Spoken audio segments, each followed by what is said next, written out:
많은 것들이 새해가 되어 바뀌었습니다. 그런데 바뀌지 않은 게 있습니다. 우리를 힘들게 하고 우리를 답답하게 만드는 그러한 우리 마음의 많은 고민들은 사라지지 않고 바뀌지 않았습니다. 우리가 살아가고 있는 이 암울한 시대에 이 비통하고 참담한 사회 환경도 사실 바뀐 게 하나도 없습니다. 우리 어깨 위에 놓인 무거운 짐들도 새해가 됐지만 하나 바뀐 게 없습니다. 오늘 본문에 소개되는 이 사가랴도 마찬가지였습니다. 이 사가랴가 살던 시대는 많은 사람들이 살기가 너무 힘들어 우리를 구원할 메시아가 언제 오는가, 하나님의 약속이 언제 이루어지는가, 그런 새로운 기대와 소망을 갖고 있었지만 그들이 살아가던 상황과 환경은 바뀐 게 전혀 없었습니다. 여전히 로마 압제 속에 있었고 헤롯의 폭정으로 많은 사람들이 고통을 당하고 있었습니다. 영적으로도 구약의 마지막 선지자인 말라기가 이스라엘 백성들에게 하나님의 말씀을 선포하고 전한 그 뒤로 아무도 하나님이 어떤 계획을 갖고 있는지, 하나님이 우리에게 어떤 일을 행하시는지에 대해서 말하는 사람이 없이 400년이 지났습니다. 이것을 신구약 중간 암흑기라고 말합니다.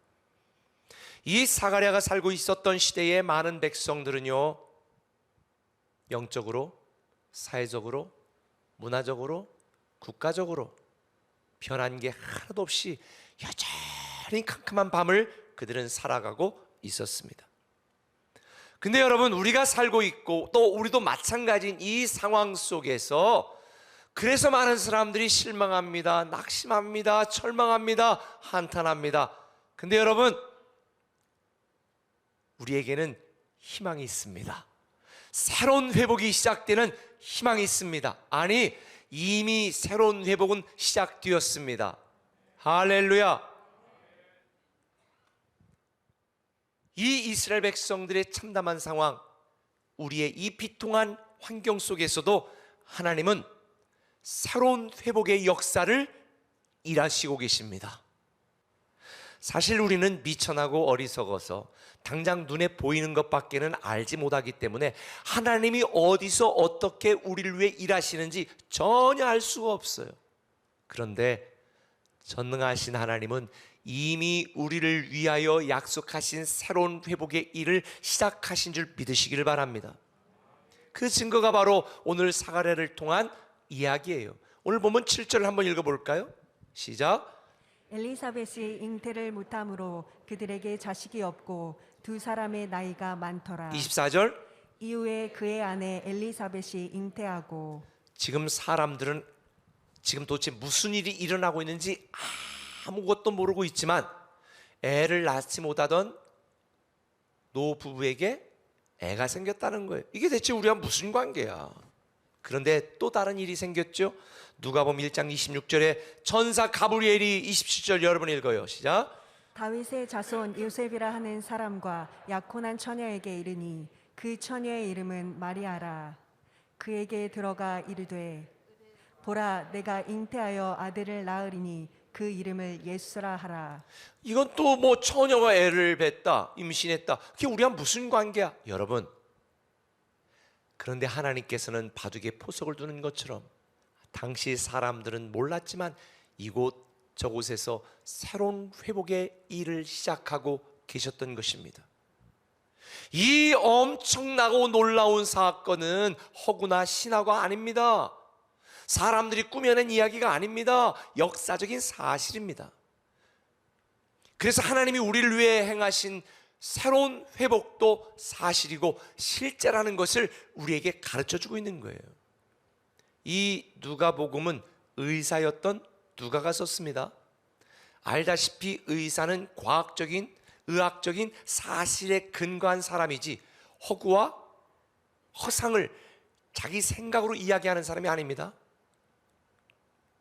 오늘날 교회도 보면 사실이 아닌데 그냥 자기가 생각하는 생각으로 마치 사실인 것처럼 교회가 어떻고 목사가 어떻고 하나님이 어떻고 다른 집사가 어떻고 이야기하는 분들도 꽤 있어요. 근데 누가는 그러지 않았습니다.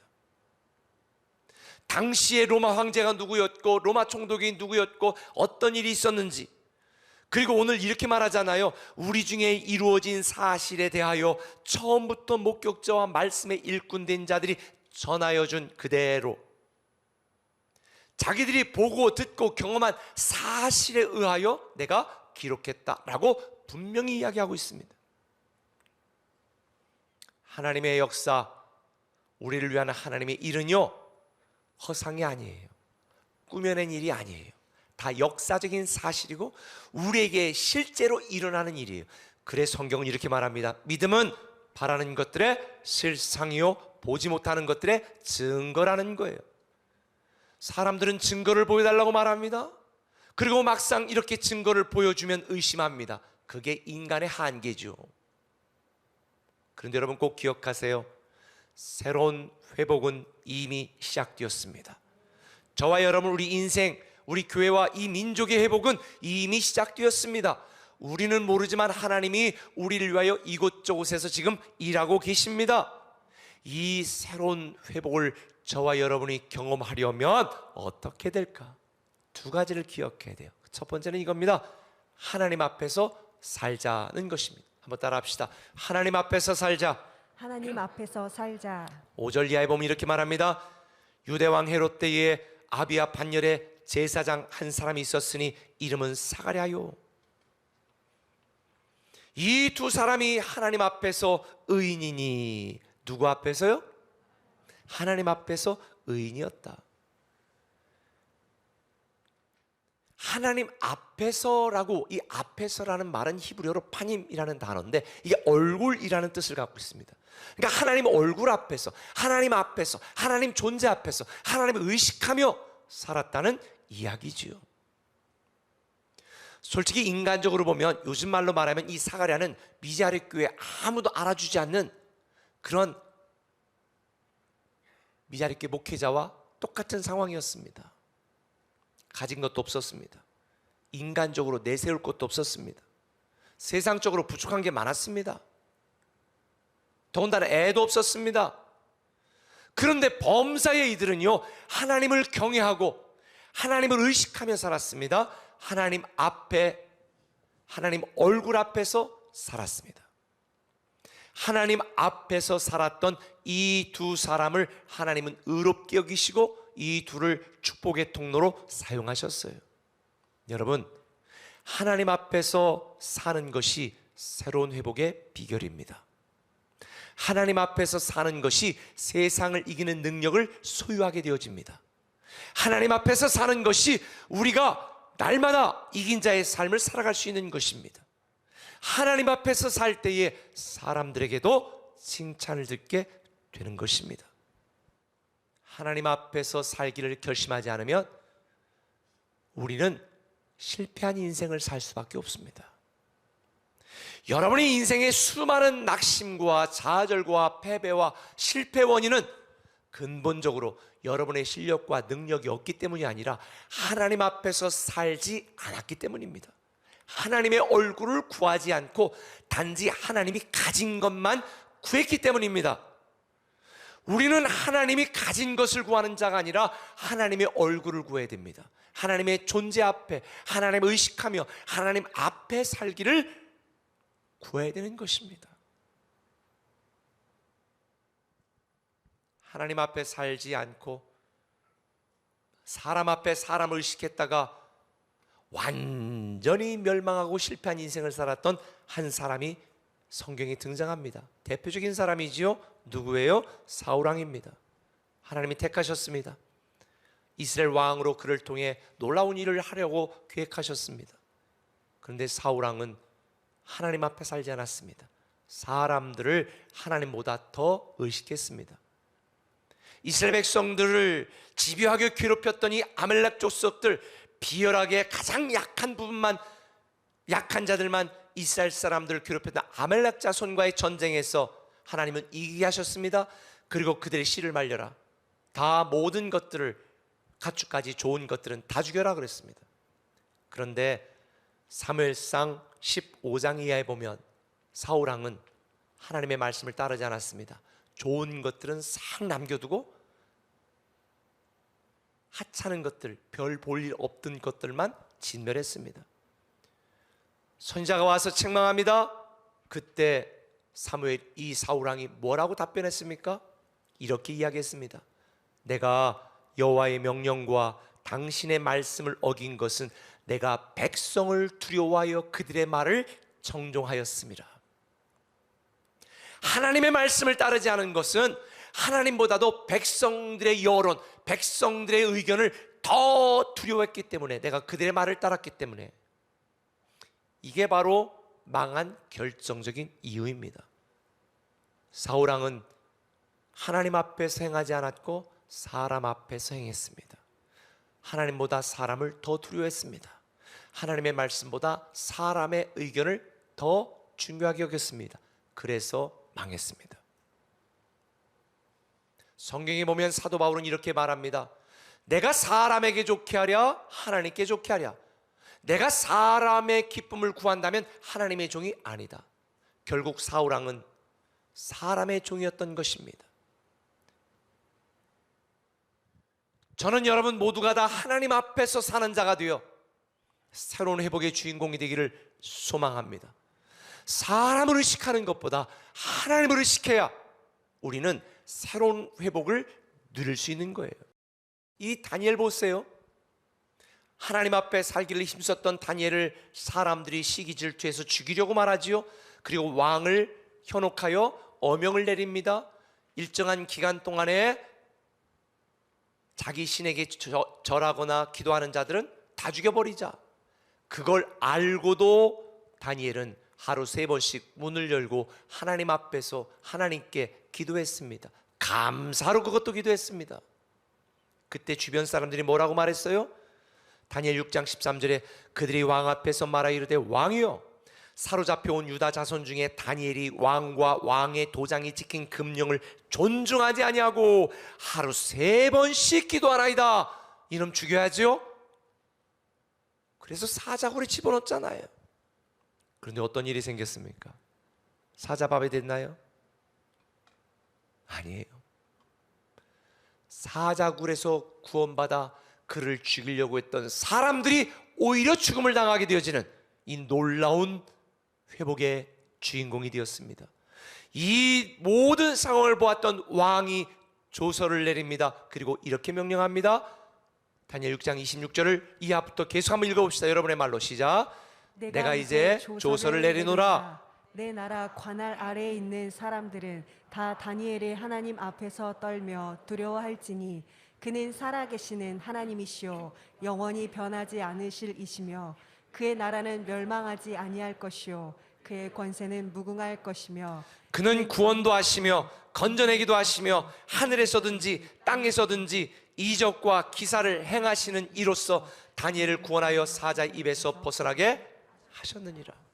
그는 구원하시고 건지시고 하늘에서든지 땅에서든지 기이한 일을 통하여 우리를 새롭게 회복시키시는 분. 할렐루야. 하나님은 이런 분이에요. 그러니 우리는 이런 하나님 앞에서 살기로 결단하고 결심해야 되지 않겠습니까? 저는 새해 우리 꿈에게 모든 성도들이 하나님 앞에서 살기로 결단하여 한 해 동안 온전한 예배자로 살기로 결심하여 새로운 회복의 주인공이 되기를 예수님의 이름으로 축원합니다. 한 걸음 더 나가서 한번 따라합시다. 하나님 위에서 살자. 하나님 위에서 살자. 하나님 앞에서 살기로 결심하는 자들은요, 하나님을 위해서 살게 되어 있어요. 하나님을 위해서 사는 것이 새로운 회복의 비결입니다. 오늘 본문 8절에 보니까 마침 사가랴가 그 반열의 차례대로 하나님 앞에서 제사장의 직무를 행할세. 제사장의 전례를 따라 제비를 뽑아 주의 성전에 들어가 분향하고. 아까 말했죠. 이 사가랴는 오늘날로 말하면 미자립 교회의 가난한 목사였다고. 아무도 알아주지 않았습니다. 생활도 힘들었습니다. 더군다나 애도 없었습니다. 이 제사장이라고 하는 것은 백성을 대신해 하나님을 섬기는 역할입니다. 제사장은 백성들에게 하나님을 섬기는 축복을 받은 사람으로서의 모델이 되어야 되는 사람입니다. 그런데 이 사가랴는요, 애가 없었잖아요. 그리고 시골 출신이었어요. 이따 보면 알지만 산골에 살았어요. 그런데 여러분 이거 아세요? 유대인들에게 있어서 자녀는 하나님의 축복과 기업으로 믿고 있었습니다. 실제로 구약에 그렇게 말했으니까요. 자녀를 낳고 싶어도 못 낳는 목사가 자녀를 갖기 원하는 성도들에게 자녀 갖도록 기도해 줄 때에 이게 별로 이게 성도들 은혜가 되지 않을 것 같아요. 이게 사가랴가 그랬어요. 더군다나 유대 랍비들이 기록한 목록에 보면 유대인으로서 파문당할 수 있는 7가지 목록이 있는데 그 중에 하나가 뭐냐? 유대인이면서 아내가 없고 아내가 있으면서도 자식이 없는 사람은 파문당할 수 있는 이유 중에 하나가 됐어요. 그래서 애를 못 낳는 사람은 이혼 사유가 되었거든요. 합법적인 이혼 사유였어요. 그런데 제사장으로서 백성을 대신해서 백성을 위하여 하나님을 섬기는 이 사가랴가 아무것도 내세울 것이 없고 사랑할 것도 없고 가진 것도 없고, 그러니 저 같으면 하나님을 열심히 섬길 만한 열정이 생기겠어요? 에이구, 나나 잘해야지. 그리고 그만뒀을 것 같아요. 근데 오늘 본문에 보면 뭐라고 말했어요? 사가랴는 이렇게 절망적이고 슬픈 상황 속에서도 하나님에 대한 믿음을 잃지 않았어요. 하나님을 원망하지 않았어요. 하나님께 불평하지 않았어요. 믿음의 자리, 섬김의 자리를 묵묵히 지켰습니다. 자기 순서를 따라 하나님을 섬기는 일을 포기하지 않았습니다. 이 사가랴 부부는 하나님 앞에서 살았던 것뿐만 아니라 하나님을 위하여 변함없이 신실하게 살아갔습니다. 자기처럼 부족한 자를 하나님의 제사장 가문의 일원으로 만드시고 하나님을 섬길 수 있는 이 특권을 주신 것에 감사하면서 최선을 다하여 하나님을 위하여 살았습니다. 그래서 하나님은 이 사가랴를 통하여 놀라운 일을 행하신 거예요. 여러분 기억하세요. 내가 가진 게 없고 내가 할 수 있는 게 없고 내가 원하는 걸 얻지 못했어도 우리가 구원받아 하나님의 자녀가 되고 나처럼 더럽고 죄악된 인간이 하나님을 예배하고 하나님을 섬길 수 있는, 하나님을 위하여 살 수 있는 이 축복을 받은 것 한 가지 사실만으로도 우리는 하나님을 위하여 살아갈 충분한 이유가 있는 걸 믿으시길 바랍니다. 그래서 하나님을 만나면 사람이 변하여 하나님을 위하여 살게 되어지고, 예수 그리스도를 만나면 예수 그리스도를 위하여 살게 되는 것입니다. 성경에 보면 삭개오라는 사람이 등장합니다. 그는 예수님을 만나기 전에 돈이 최고였습니다. 그는 기도자 같습니다. 얼마나 많은 컴플렉스가 있는지 모릅니다. 그래서 삭개오는 자기의 컴플렉스를 극복하고 자기를 무시하는 사람들에게 떳떳하고 당당하게 살기 위하여 악착같이 돈을 모았습니다. 돈. 오늘날 세상 사람들처럼 돈을 위해 살았습니다. 그랬던 그가 예수를 만나자 인생이 완전히 바뀌었습니다. 자신을 찾아오신 예수 그리스도의 은혜와 하나님의 사랑을 깨달은 뒤로 삭개오는 더 이상 돈을 위해 살지 않고 하나님을 위해 살기로 결정했습니다. 내가 누구에겐가 토색하고 빼앗은 것이 있다면 4배나 갚겠다. 그러면서 그의 삶이 완전히 달라져 이제는 돈을 위해서가 아니라, 자기의 체면을 위해서가 아니라, 자기의 명예를 위해서가 아니라 살아계신 하나님을 위하여 살기로 결정한 것입니다. 사랑하는 꿈의 가족 여러분, 여러분은 지금 무엇을 위해 살고 누구를 위해 살고 있습니까? 그분이 내 안에 내가 그분 안에라는 책에 보면 이런 내용이 있습니다. 그분을 제대로 만나 알면 믿음의 주체가 바뀐다. 그분을 만나기 전에는 믿음의 주체가 나이다. 내가 믿는 믿음이요 나를 위한 믿음이었다. 내 평안을 얻기 위한 믿음이었고 내 구원을 받기 위한 믿음이었으며 나의 축복을 받기 위한 믿음이었다. 반면에 육신을 입고 오신 그분이 태초부터 있는 생명의 말씀이라는 사실을 체험을 통해 알고 나면 우리의 버전으로 새로운 회복을 시작하신 하나님을 알게 되면 나를 위한 믿음에서 그분을 위한 믿음으로 뒤집어진다. 나를 위한 믿음에서 그분을 위한 믿음으로 뒤집어진다. 작년까지 나를 위한 믿음으로 살아왔다면 올해부터는 하나님을 위한 믿음으로 뒤집어져야 됩니다. 하나님을 믿으면서도 여전히 나를 위해, 돈을 위해, 내 자식을 위해 살았다면 이제 우리는 하나님을 위해 살기로 결정해야 됩니다. 하나님을 위해 살 때 하나님이 나를 위해 하셔서 새로운 회복을 이루시고 새로운 인생과 새로운 축복을 만드시는 분입니다. 때로 인생이 우리가 원하는 대로 흘러가지 않을 수 있습니다. 그러나 우리는 사가랴처럼 하나님을 위하여 살아가는 사람, 우리의 맡겨진 섬김의 자리에서 하나님을 위하여 최선의 삶을 살아가는 사람, 이것이 바로 하나님이 우리에게 기대하시는 믿음입니다. 그래서 요한계시록 1장 5절은 이렇게 말합니다. 같이 읽겠습니다. 우리를 사랑하사 그의 피로 우리 죄에서 우리를 해방하시고 그의 아버지 하나님을 위하여 우리를 나라와 제사장으로 삼으신 그에게 영광과 능력이 세세토록 있기를 원하노라. 아멘. 우리를 사랑하사 우리를 죄에서 구원하신 그 목적이 뭐냐? 아버지 하나님을 위하여 제사장을 삼았다는 거예요. 제사장의 임무는 하나님을 섬기는 것을, 하나님을 위한 삶을 목적으로 살아가는 사람입니다. 저와 여러분은 왕 같은 제사장입니다. 베드로전서 2장 9절에도 분명히 말합니다. 우리는 택하신 족속이요 왕 같은 제사장이니 그의 기이한 덕을, 그의 사랑과 은혜를 전하기 위하여 살아가야 된다. 이걸 강조하고 있잖아요. 우리는 하나님을 위해서 살아가야 됩니다. 하나님을 위해서 하나님이 우리에게 주신 모든 것들을 거룩한 도구로 삼아 살아가야 됩니다. 제가 한 가지 이해되지 않는 거는요, 그릇이나 막 이런 걸 막 모으는 분들도 많잖아요. 본래 그릇이라는 것은 우리가 뭘 먹기 위해서 사용하는 건데 그 그릇을 신주단지처럼 잘 닦아가 여기저기 전시하는 분들이 계세요. 신앙생활도 그런 분들이 계세요. 하나님이 우리에게 준 것들을 우리를 위하여, 또 우리에게 주신 축복을 누리고 또 하나님을 위하여 살라고 주셨는데 정작 그것들을 다 신주단지 모시듯이 다 진열해 놔. 여러분, 새해는 나를 위한 믿음에서 하나님을 위한 믿음으로 완전히 뒤집어지시길 바랍니다.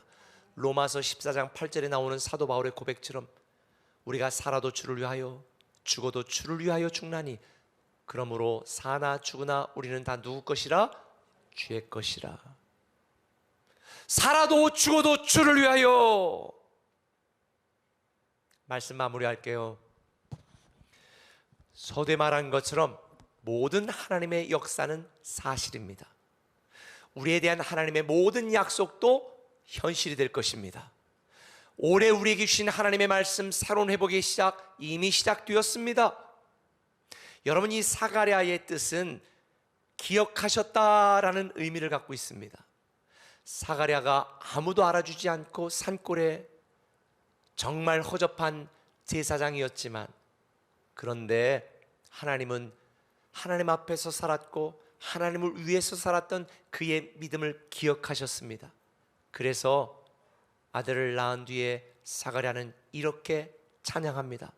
주께서 나를 돌보시는 날에 사람들 앞에서 내 부끄러움을 없게 하시려고 이렇게 행하심이라.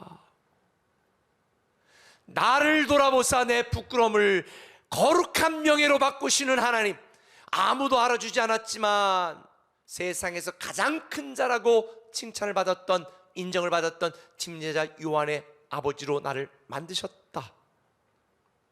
여러분, 하나님께서는 사가랴 가정의 고통과 결핍을 기쁨으로 바꿔주셨고 충만으로 바꿔주셨고 그들의 수치를 거룩한 명예로 바꿔주셨으니 저는 우리 꿈의 교회 성도들도 올 한 해 동안 하나님 앞에서 살고 하나님을 위하여 살아서 이미 시작된 하나님의 새로운 회복의 역사가 여러분의 가정이 되고 여러분의 인생이 되고 여러분의 간증이 되고 우리 꿈의 교회의 사실이 되기를 예수님의 이름으로 축원합니다.